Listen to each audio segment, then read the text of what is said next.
नमस्ते friends, gardening with वंदना में आपका स्वागत है। और आज मैं आपको ये डहेलिया के प्लांट दिखाऊंगी। इन्हें लगाने का तरीका मैंने आपको दिखाया है, जब बहुत छोटी छोटी सैपलिंग्स लाई थी मैं, तब उसको लगा करके आपको दिखाया था। और अब ये प्लांट्स की अपडेट है लगभग 1 महीने के बाद की। और ये पौधे देखिए कुछ कुछ बड़े हो गए हैं। और अब हम इसमें खाद डालेंगे। अभी जब से मैंने इसको लगाया है, इसमें किसी तरह की कोई खाद नहीं दी हुई है और बिल्कुल बस पानी दिया हुआ है। और विंटर के टाइम में आप देखिए पानी भी बहुत कम ही देना रहता है। तो देखिए थोड़े थोड़े ड्राई ड्राई से हुए हैं ये। और अब हम इसमें थोड़ी खाद देंगे और उसके बाद हम इसमें पानी भी देंगे। तो आज जो मैं खाद आपको देना दिखाऊंगी वो बहुत ही अमेजिंग इसके रिजल्ट हैं। और लगभग हर गार्डनर को उसको रखना ही चाहिए। और जितने भी हम सीजनल प्लांट्स लगाएंगे उसमें भी ये काम करेगा। और डहेलिया थोड़ा सा हैवी फीडर प्लांट होता है, यानी कि इसके जब फूल देखे आप आते हैं तो बहुत बड़े बड़े से फूल आते हैं। तो इसको थोड़ा फर्टिलाइज़र की ज़्यादा ज़रूरत होती है। तो हम जब इसमें अच्छा फर्टिलाइज़र, अच्छा न्यूट्रिशन देते हैं तो ये प्लांट के जो फूल हैं वो बहुत बड़े बड़े आते हैं। और जो ये शाखाएं निकलती हैं इनकी, वो भी थोड़ी मजबूत आती हैं।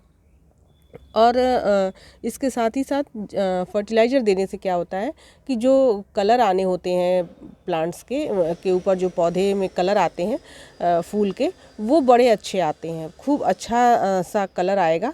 तो ये थोड़ी थोड़ी अगर हम देखभाल अभी से इनकी करते हैं तो जल्दी ही ये फ्लावरिंग पे भी आएंगे और अच्छे फूल देंगे। तो अब इनकी जो नॉर्मल केयर की भी बात की जाए फ्रेंड, तो जब हम प्लांट्स की मिट्टी बनाते हैं तो इस बात का ज़रूर ध्यान रखें कि इसमें अच्छी सी न्यूट्रिशन वाली खाद, यानी कोई गोबर की खाद हो या वर्मी कंपोस्ट हो, आप अधिक मात्रा में मिलाएं। तो अगर आप एक हिस्सा मिट्टी मिलाते हैं तो इसमें लगभग 1.5 हिस्सा गोबर की खाद मिलाएं और 1 हिस्सा इसमें बालू या रिवर सैंड मिलाएं। अगर आपके पास इस समय राइस हस्क मिला हुआ हो तो वो भी मिला सकते हैं आप, जितनी जैसी मात्रा आपके पास हो उस हिसाब से। अगर आप 1 हिस्सा भी मिला देते हैं राइस हस्क प्लांट की मिट्टी के अंदर तो भी कोई दिक्कत वाली बात नहीं है, बहुत आराम से चल जाते हैं। और वो एक तरह से खाद ही होती है, वो डिकम्पोज होके बाद में राइस हस्क जो होती है वो खाद हो जाती है। तो इन प्लांट्स में देखिए मैंने राइस हस्क तो मुझे उस समय नहीं मिल पाया था, तो केवल 1 हिस्सा मिट्टी और लगभग 1.5 हिस्सा खाद और 1 हिस्सा रिवर सैंड, तीनों को एक मिला करके और मैंने इसमें मिट्टी बनाई हुई है। लेकिन जो और सीजनल प्लांट्स मिले थे मुझे, जैसे कि आपको यहाँ दिखा दूँ, पिटूनिया जैसे यह लगाया है मैंने, तो इसमें मुझे मिल गया था राइस हस्क, देखिए आपको दिख भी रहा होगा। तो वो मैंने डाला था। लेकिन ये जब प्लांट लगाया है तब नहीं मिल पाया था, तो नहीं डाला है। जैसा भी आपके पास संसाधन रहे उस हिसाब से ही आप मिट्टी बनाया करें।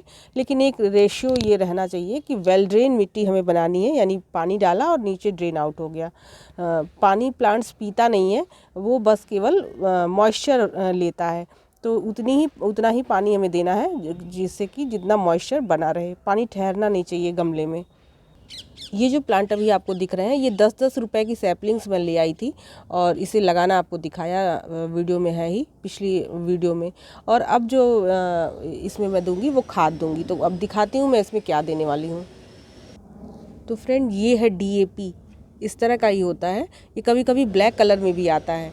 तो अगर आपका ब्लैक कलर का हो तो आपको घबराने की ज़रूरत नहीं है। कुछ ब्लैक आता है, कुछ ब्राउन आता है, कुछ बहुत ज़्यादा वाइट कलर में भी आते हैं। तो आपको घबराना नहीं है कि ये आपका अलग है और मेरा अलग है, ऐसा कुछ नहीं है। वो DAP होना चाहिए। और ये बहुत आसानी से आपको नर्सरीज पे भी मिल जाएगा। नर्सरी वाले भी इसका बहुत इस्तेमाल करते हैं। इवन अगर ये कहूँ मैं कि नर्सरी वाले इसका ही केवल इस्तेमाल करके और अच्छे अच्छे पौधे उगा लेते हैं इस DAP का ही इस्तेमाल करके, तो भी कुछ गलत नहीं होगा।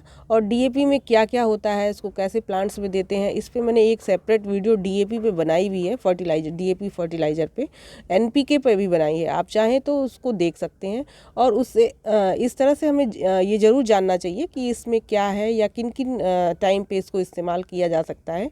तो एक नॉर्मल केयर के बारे में अगर मैं बताऊं तो DAP का इस्तेमाल पौधों की बढ़त के लिए होता है। जब हम प्लांट्स लगाते हैं, इवन हम मिट्टी में प्लांट्स लगाने से पहले भी मिट्टी में DAP दे सकते हैं। और ऑर्गेनिक नहीं है ये, केमिकल फर्टिलाइज़र है। तो आप अगर फ्लावरिंग प्लांट पे यूज़ करते हैं तो कोई दिक्कत नहीं है, वेजिटेबल पे आप ना यूज़ करें तो ज़्यादा अच्छा है। तो इसको जो देने का तरीका है वो अब मैं आपको दिखाती हूँ। ये थोड़ा सा देखिए कुछ मिट्टी मिट्टी जैसा हो गया है फूट करके, लेकिन कोई बात नहीं। इसको जब हम देते हैं तो पूरे 20 से 25 दाने ऐसे थोड़ा सा ले करके और रिम में किनारे किनारे हम ऐसे प्लांट्स की रिम में दे देते हैं। तो इतना ही इसके लिए काफ़ी है। और इसके ऊपर से हम पानी डाल देंगे और बस ऐसे किनारे किनारे ही हम दे देंगे। ये धीरे धीरे पानी में जब हम पानी देंगे तो ये डिज़ोल्व होकर के पौधे की जड़ों को मिल जाता है। और इसको रिम में किनारे किनारे क्यों दिया जाता है इसको भी मैं बताऊं। जब भी आप प्लांट्स को मिट्टी से निकालते होंगे तो आपने देखा होगा कि इसके किनारे किनारे ही, रिम के किनारे किनारे ही जड़ें होती हैं खाना बनाने वाली। तो ये जब प्लांट्स लेगा तो पूरी तरह का पोषण मिलता है इस डीएपी से। तो ये डीएपी की खाद बहुत अच्छी होती है और सीजनल प्लांट के लिए तो बहुत बेस्ट है।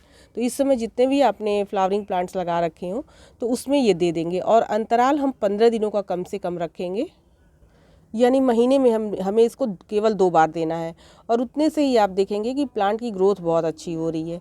तो एक तो हमें ये इस तरह का कोई भी फर्टिलाइज़र डालना है सॉलिड में, डीएपी वो डाल सकते हैं। अभी चूँकि पौधों की बढ़वार है, हमें प्लांट को बढ़ाना है और जब प्लांट की रूट्स अच्छी रहेंगी तब प्लांट्स अच्छे से बढ़ेंगे और उनमें फूल भी अच्छे लगेंगे। तो शुरुआती दिनों में हम डीएपी को ज़रूर देते हैं। और बहुत सारे लोग तो सीडलिंग जब लगाते हैं उसमें भी डीएपी देते हैं। जैसे जो बीज लगाए जाते हैं उसमें भी अगर डीएपी डाल देते हैं 2-4 दाने तो उससे भी क्या है कि सीडलिंग होने के जो प्रोसेस है वो बहुत तेज़ हो जाता है और बड़े अच्छे और हेल्दी सीड्स में से प्लांट्स निकलते हैं। डीएपी देने के बाद फ्रेंड हम थोड़ा थोड़ा इसमें पानी भी दे देंगे। और विंटर के समय में पानी तभी दें जब प्लांट्स को ज़रूरत हो, यानी ऊपर की जो सतह है वो सूख जाए तभी हमें पानी देना चाहिए। तो फ्रेंड्स, मैंने इसमें क्या फर्टिलाइज़र दिया है ये आपको दिखा ही दिया। और आने वाले 1-2 दिनों 3 दिनों के अंदर मैं आपको एक अच्छा सा लिक्विड फर्टिलाइज़र भी बना करके दिखाऊंगी और प्लांट्स में दे करके भी।